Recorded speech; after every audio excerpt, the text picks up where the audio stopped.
በተዘጋው የሐዋርያት ቤት ገብቶ ሰላም ለእናንተ ይሁን ያለው ጌታ የሰላሙን ጊዜ እንደሚያቀርበው እናምናለን።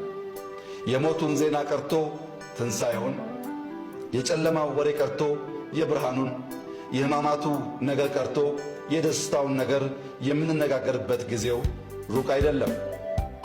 ማድረግ ያለብንን ሁሉ ካደረግን የመከራውን ጊዜ እናሳጥረዋለን።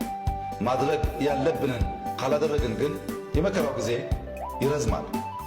አሁን ያለንበት ጊዜ ከሐሙስ ምሽት እስከ ቅዳሜ እኩለ ሌሊት ያለውን ሰዓት ይመስላል።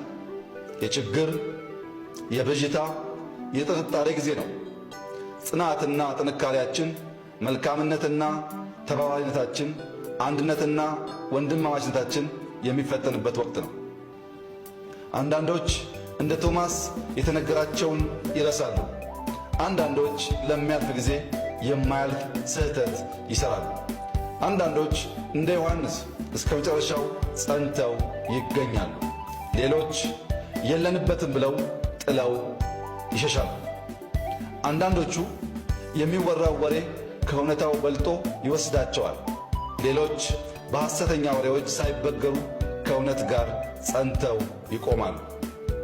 አንዳንዶች ጣት መጠቆምና በጸያፍ ቃላት በማንቋሸሽ ሲጠመዱ፣ ሌሎች ከመከራው ቀንበር ለመሸከም ትከሻቸውን ያዘጋጃሉ።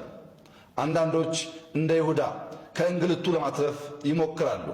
ሌሎች የሕዝቡን መከራ ለመካፈል እንደ ዮሴፍና ኒቆዲሞስ ይመጣሉ።